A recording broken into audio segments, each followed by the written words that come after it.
ये लोग कहते हैं कि दुनिया जो है बिग बैंग से बनी है, मगर मेरे को कभी समझ में नहीं आया बिग बैंग क्या होता है। तो मैंने समझने की कोशिश करी। उन्होंने मेरे को बताया कि सबसे पहले कुछ भी नहीं था। मतलब उन्होंने बोला कि सिंगुलैरिटी थी, इसको बोलते हैं शून्य। अच्छा, तो सिंगुलैरिटी यानी कि शून्य होता क्या है, मेरे को समझाओ। उन्होंने बोला कि एक इतनी छोटी चीज़, इतनी छोटी चीज़, इतनी छोटी चीज़ जो आप सोच भी नहीं सकते। अच्छा चलो मैं समझ गया। ज़ूम करते गए करते गए करते गए, कुछ नहीं मिला। उसके अंदर न्यूक्लियस था, न्यूक्लियस देखा, न्यूक्लियस भी खोखला था। हम सब एटम से बने हैं। एटम को आप जितना ज़ूम करोगे आपको दिखेगा उनके अंदर स्पेस है। तो यानी कि कुछ भी नहीं था बेसिकली। ठीक है, समझ गया मैं, कुछ भी नहीं था वहाँ से बना। मगर कुछ भी नहीं था तो बना ही क्यों? इसको बनाया किसने, पूछा किसने, मतलब ऐसा हुआ क्या कि एकदम से बन गया? तो उन्होंने बोला कि एकदम से नहीं बना, ये धीरे धीरे बन रहा था अपने आप ही, इसके पीछे साइंस को कुछ भी नहीं पता। तो मैंने कहा यार मैंने अभी एक दो सवाल पूछे, तुमने पहले ही बता दिया कि इसके पीछे तुम्हें मतलब नहीं पता, साइंस को पता क्या है ऐसा? तो उन्होंने बोला कि साइंस को ज़्यादा कुछ नहीं पता है देखो, और हमें ये भी नहीं पता कि ये सिंगुलैरिटी जो थी, ऐसा क्या हो गया एकदम से कि बिग बैंग हो गया और ये दुनिया बन गई। तो मैंने पूछा ठीक है, आप मेरे को इतने बता दो कि क्या थ्योरीज़ हैं। तो उन्होंने मेरे को 3 थ्योरीज़ दी, वो आप जाके खुद भी पढ़ सकते हो, मैं आपको नहीं बता रहा वरना बहुत ज़्यादा डिटेल में चले जाएंगे। तो उन्होंने मेरे को 3 थ्योरीज़ दी, जिसमें से जो मेरे को सबसे अच्छी लगी वो थी कि ये शुरू से ही बढ़ रहा था धीरे धीरे धीरे धीरे करके। अच्छा, लेकिन बढ़ा क्यों? और मतलब उसके पीछे भी कुछ रीज़न तो होगा ना, कुछ प्रोसेस तो होगा। तो उन्होंने बोला कि प्रोसेस ये था कि हमारे जो सूरज की गर्मी है, हाँ जैसे सूरज में गर्मी होती है, 6000 केल्विन गर्मी है, शायद मैं गलत ना हूँ तो। उन्होंने कहा कि उस 6000 केल्विन को ट्रिलियन से मल्टीप्लाई कर दो। ठीक है, फिर एक और बारी ट्रिलियन से मल्टीप्लाई कर दो।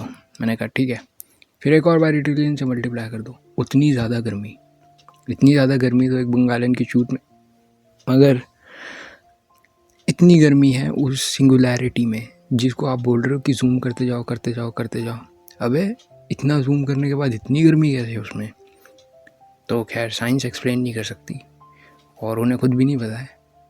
एक्चुअली में साइंस और लॉजिक और रीज़न को हम बहुत बड़ा मानते हैं, मगर एक्चुअली में जितना भी साइंस लॉजिक और रीज़न है ये बहुत ज़्यादा जगहों पे अप्लाई भी नहीं करते हैं।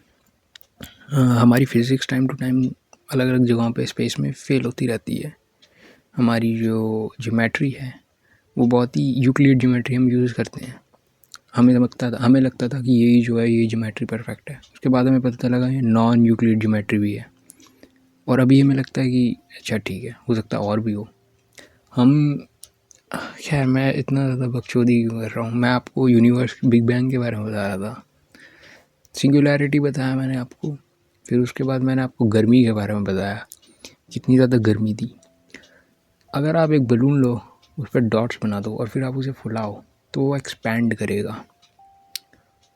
उसी तरह ये जो सिंगुलैरिटी थी, जो शून्य था जिसमें गर्मी थी बहुत ज़्यादा, वो एक्सपैंड किया, और वो एक्सपैंड करते करते आज भी एक्सपैंड हो रहा है।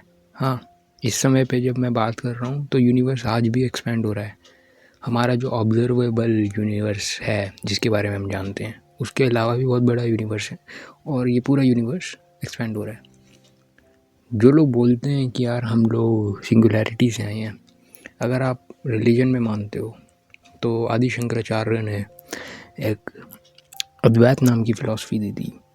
उसी तरीके से मिडल ईस्ट या फिर ईस्टर्न कैनन में आप देखोगे एक फ़िलॉसफी है, रूबी की फ़िलॉसफी, रूमी की नहीं है, मतलब रूमीज़ के बारे में बात करता है, सोफिज़्म या फिर सोफिस्ट फ़िलॉसफी जो है, उसमें भी यही बोला जाता है कि हम खुदा और आत्मा, मतलब हम सब एक हैं। बेसिकली अलग अलग जगहों पे यही बात करी गई है कि हम सब एक हैं। और साइंस भी कहीं ना कहीं अगेन मैं कोरिलेट नहीं कर रहा हूँ, मैं वो आदमी नहीं हूँ कि देखो साइंस और उसमें रिलीजन में कोरिलेशन है। आई एम जस्ट सेइंग कि दोनों में कहीं ना कहीं थोड़ी बहुत सिमिलैरिटीज़ जो हैं मैं आपको बता रहा हूँ। मैं ये नहीं कह रहा कि ये सेम है या फिर ये जस्टिफाई करता है कि हम इन दोनों को कंपेयर करें। वो कभी भी कंपेयर नहीं कर सकते रिलीजन और साइंस को। खैर मैं आपको बता रहा था कि हम सब सिंगुलैरिटी से आए हैं, यानी कि हम सब एक शून्य से आए हैं, और उस शून्य के अंदर सब एग्जिस्ट करते थे। आपकी मम्मी और मैं एक साथ थे बट हम सब सिंगुलैरिटी से आए हैं। और बहुत ज़्यादा गर्मी थी वहाँ पर, और यूनिवर्स एक्सपैंड कर रहा है। उसके पीछे की थ्योरी मैंने आपको बताई कि एक्सपैंड क्यों कर रहा है। अच्छा, मेरे को आपको 2 चीज़ और बतानी है। एक मैटर होता है, मैटर के बारे में आप जानते होंगे। उसी तरह एक एंटी मैटर भी होता है।